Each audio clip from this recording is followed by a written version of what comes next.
Hello everyone, welcome to the 61st chapter of 1000 vocabulary from the Hindu। अगर आपको इसके पहले वाले वीडियोस देखने हैं वोकाबुलरी के तो आप आई बटन पर क्लिक करके देख सकते हैं। चलिए वीडियो शुरू करते हैं। पहला वर्ड है प्लेज। डेफिनेशन है गिव आज सिक्योरिटी ऑन ए लोन। इसका मतलब क्या है? आप बोल रहे हैं कि मैं कसम खाता हूँ। आप ये देखिए, what is this sign, what does this sign mean. इस साइन का मतलब क्या है? आप हाथ रख के किसी को ये वादा दे रहे हैं कि हाँ, मैं ये वादा करता हूं कि आपने मुझे जो काम दिया है मैं वो करूंगा। ये हो गया वर्ब के हिसाब से। अगर यहाँ हम डेफिनेशन के हिसाब से जाएंगे कि give us security on A loan, इसका मतलब क्या है? आपको चाहिए एक 50 lakhs का लोन। आपके पास एक 3 acres का जमीन है जिसपे आपका एक बंगलो भी है। आपका एक बंगलो भी है। आपने इन दोनों को मोर्टगेज के हिसाब से रखा। मोर्टगेज मतलब आप घर के लिए जो लोन लेते हैं उसको हम मोर्टगेज कहते हैं। या फिर यहाँ देखिए पॉन। पॉन का मतलब क्या है? आपने एक देखा होगा टीवी सीरीज, उसका नाम है पॉन स्टार्स। उसका मतलब क्या है? पॉन मतलब आप किसी चीज को गिरवी रख रहे हैं, दैट इज प्लेज। अगला वर्ड है ट्यूमुल्टस। डेफिनेशन है मेकिंग एन अप्रोर और लाउड कंफ्यूज्ड नॉइस।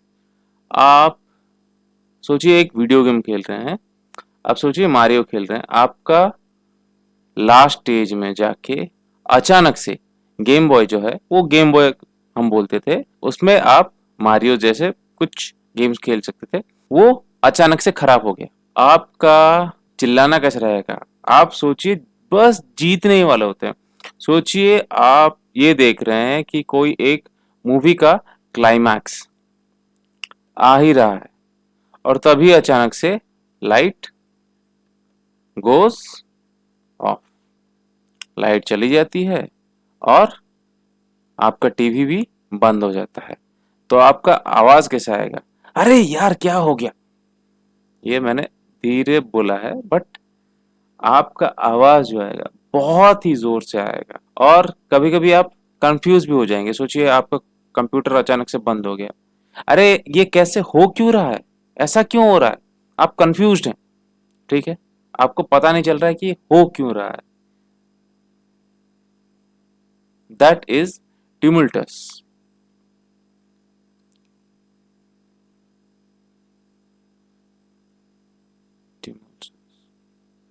अगला वर्ड है कोलिशन।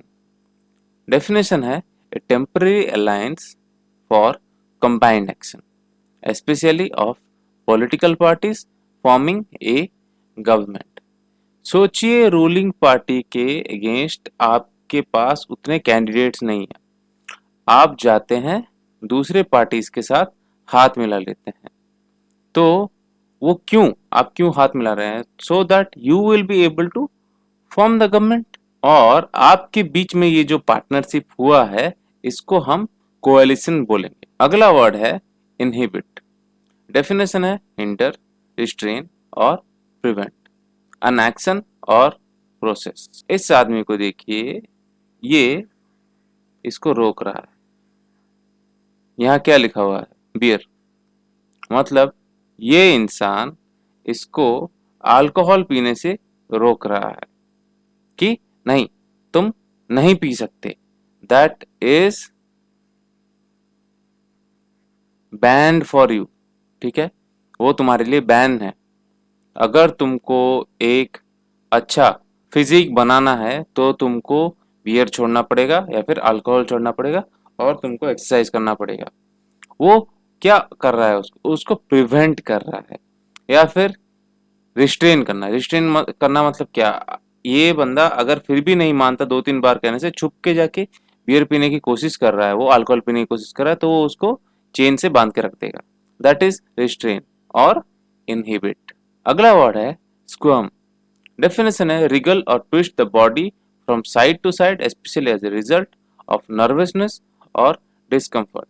आप सोचिए किसी चेयर पे बैठे हैं, देखिए आप कोई एक चेयर पे बैठे हैं और आपका इंटरव्यू होने वाला है, ठीक है। आप अनकंफर्टेबल दिखे जाएंगे, सोचिए आपने इंटरव्यू के लिए इतना ज्यादा प्रिपेयर नहीं किया है एंड यू वुड बी स्क्वर्म्ड। इसका मतलब क्या है, आप अपने आप को ऐसे, मतलब आपका पैर हाथ ऐसे आप मोड़ के बैठे होंगे। क्यों? क्योंकि आपको नर्वसनेस हो रहा है या फिर आपको जोर से सुसु आई है, आपको जोर से टॉयलेट लगा है। सोचिए आप 50 मिनट से आपको टॉयलेट लगा हुआ है बट आप जा नहीं पा रहे हैं, तो आप अपने आप को कैसे रोकेंगे? अपना हाथ पैर ऐसे इधर उधर तोड़ मरोड़ के, आप ट्विस्ट करके, मतलब घुमा के अपने बॉडी को थोड़ा इधर उधर घुमा के आप टॉयलेट रोकने की कोशिश करेंगे। That is squirm. अगला वर्ड है allegedly। डेफिनेशन है used to convey that something is claimed to be the case or have taken place although there is no proof। आपको ये पता है कि आजकल ऑक्सीजन सिलेंडर्स ना मिलने की वजह से कितना प्रॉब्लम हो रहा है। कोई एक बोलेगा कि अरे हाँ, अरे हमारे साइड वाले हॉस्पिटल में बहुत सारा ऑक्सीजन सिलेंडर है जो कि यूज नहीं हो रहा है, कोई उसको ले भी नहीं पा रहा है। क्यों? क्योंकि वो सब हॉस्पिटल के बंद हो जाने के बाद कोर्ट केस की वजह से वो कोर्ट की प्रॉपर्टी है और वो सील कर दी गई है, अभी उसको कोई ले नहीं सकता। देखिए, ये झूठ भी हो सकता है, सच भी हो सकता है, इसका कोई प्रूफ नहीं है। वो कोर्ट केस जो है वो हुआ था या नहीं हुआ था, ये आपको नहीं पता, पर वो जो बंदा आपको बोल रहा है वो क्लेम कर रहा है कि हाँ ये सच में हुआ है, मैंने देखा है। या फिर कोई एक चोरी हुई है, आपके दोस्त को बिल्कुल भी पता नहीं है कि कैसे हुआ, क्यों हुआ, बट क्योंकि उसके पड़ोसी के घर में हुआ, वो आपको मनगढ़ंत कोई स्टोरी सुना रहा है। बट क्योंकि आपके पास उसका कुछ प्रूफ नहीं है, आपको ऐसा कुछ प्रूफ नहीं मिला है कि आप उसको गलत साबित कर पाए, so that is allegedly, supposedly. हो भी सकता है, नहीं भी हो सकता है। अगला वर्ड है क्रीप। डेफिनेशन है move slowly and carefully in order to avoid being heard और नोटिस्ड। ये देखिए, this is a snail. As he moves, would you be able to hear it और नोटिस इट? आप इसको नोटिस कर पाएंगे क्या? आप एक जंगल में है, आप सो रहे हैं, ठीक है, कैंप लगा के सो रहे हैं। कब ये गेंडा आपके ऊपर चढ़ गया होगा, आपको पता भी नहीं चलेगा, क्योंकि इसका साउंड नहीं है, और क्योंकि उसका साउंड नहीं है आप इसको नोटिस भी नहीं कर सकते हैं। या फिर जो जोक होते हैं, जोक, ठीक है, जो लोग खून पीते हैं, जो खून पीने वाले कीड़े होते हैं, वो अगर आपकी बॉडी पे चढ़ जाते हैं तो उनके बॉडी से एक तरह का सलाइवा निकलता है, मतलब एक तरह का हमारे थूक के जैसा एक केमिकल निकलता है, जो आपके बॉडी पे वो जब चढ़ते हैं आपको पता नहीं चलता है। That is creep. या फिर सोचिए आप टॉम एंड जेरी देख रहे हैं, आपको ये तो याद होगा कि टॉम धीरे धीरे पैर उठा के धीरे धीरे जाने की कोशिश करता है, so that he will be able to surprise Jerry, ठीक है। दैट इज क्रीप, धीरे धीरे जाना, रेंगते रेंगते जाना, उसको भी हम क्रीप कहेंगे। अगला वर्ड है गिमिक। डेफिनेशन है ए ट्रिक और device intended to attract attention, publicity और ट्रेड। इसको देखिए, यहाँ 499 लिखा हुआ है, but this unbelievable writing is a gimmick. यहाँ आपको ट्रिक किया जा रहा है मॉल ओनर्स या फिर कंपनीज के द्वारा, सो that you will buy these T shirts. आपको दिखा रहा है कि एक खरीदो आपको 3 मिलेगा, या फिर 3 खरीदो buy 3 and get 1 free for 499 rupees only. आपको 500 दे के 3 शर्ट खरीदना है और आपको एक फ्री मिलेगा, मतलब हर एक शर्ट का रेट 125 रुपीज होता है। सोचिए हर एक शर्ट का रेट है 100 रुपए। सोचिए हर एक शर्ट का रेट है 100 रुपए, आपको कितना देना पड़ रहा है? आपको देना पड़ रहा है 125। So this is a profit for the company, ये प्रॉफिट है मॉल के लिए। वो एक ट्रिक है so that they will be able to attract attention. आप सोचिए, एक शर्ट आप 100 का नहीं खरीद रहे थे, ठीक है, आपने 125 के 4 शर्ट खरीदे। क्यों? क्योंकि आपको ये दिखाया कि हाँ, 499 में अगर मैं 3 शर्ट खरीद रहा हूँ 499 दे के, तो मुझे एक और फ्री में मिल रहा है। वो जो फ्री का कॉन्सेप्ट है ना, ये हमारे दिमाग में ऐसा है कि that is a trick device to attract us. ठीक है, हम अट्रैक्ट होते हैं उस तरफ। अगला वर्ड है प्रोवोकेटिव। डेफिनेशन है कॉजिंग एंगर और another strong reaction specially deliberately. मतलब ये देखिए, कोई आपको बार बार टोक रहा है कि तू जानता है मैं कौन हूं, तू कौन है, तू क्या सोचता है कि तू कौन है।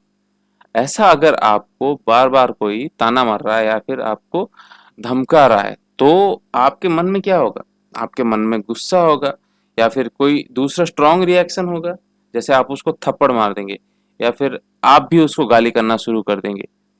That is provocative. वो आपको परेशान कर रहा है, आपको उकसा रहा है। अगला वर्ड है ऑर्थोडॉक्सी। डेफिनेशन है ऑथराइज्ड और जनरली एक्सेप्टेड थ्योरी, डॉक्ट्रिन और 15 एडी। 15 एडी में सोचा जाता था, जो लोग साइंस यूज करते थे, जो लोग साइंस का इस्तेमाल करना जानते थे, मतलब जो लोग केमिकल्स के बारे में, फिजिक्स के बारे में थोड़ा बहुत जान पाते थे, तभी लोग उनको विचेस या फिर विजर्ड समझते थे। वो सोचते ये काला जादू कर रहा है, काला जादू कर रहा है, तो वो लोग उसको क्या करते थे? वो लोग उसको मार देते थे। ठीक है, वो भी बहुत निर्दयी पनिशमेंट के साथ। ठीक है, निर्दयी मतलब क्या? जो मतलब दया भी आपको नहीं आएगा। ठीक है, वो लोग मतलब उनके दिल में बिल्कुल भी वो जो आदमी है उसके लिए दया नहीं आती थी। वो बोलते थे कि इसको मार डालो, इसकी वजह से हमारे बच्चों का, हमारे सोसाइटी का जो भी है एनवायरनमेंट वो खराब हो रहा है या फिर तबीयत सभी लोगों का खराब हो रहा है। वो ये सोच के उनको कभी कभी जिंदा जला देते थे, कभी कभी उन पे तीरों की बरसात करते थे। मतलब they use to shoot a lot of arrows on them. ठीक है, इट वाज ए प्रैक्टिस। ठीक है, या फिर थ्योरी। पहले लोग मानते थे कि अर्थ इज फ्लैट। ठीक है, अर्थ बिल्कुल फ्लैट है, और अगर आप अर्थ के किनारे पे जाओगे तो आप नीचे गिर जाओगे। ठीक है, that was a theory, it was generally accepted before it was discovered by other people that the earth is actually round. ठीक है, अर्थ एक्चुअली में राउंड शेप का है या फिर ऑरेंज के जैसा शेप का है। तो वो जब तक डिस्कवर नहीं किया गया था, लोगों का मानना क्या था? लोगों का ये मानना था कि अर्थ का सरफेस फ्लैट है, अर्थ पूरा फ्लैट है। अगर अगर आप इसके पूरा एड्ज पे जाओगे तो आप नीचे गिर जाओगे। That is orthodoxy. इसी के साथ मैं आज का वीडियो खत्म करता हूँ।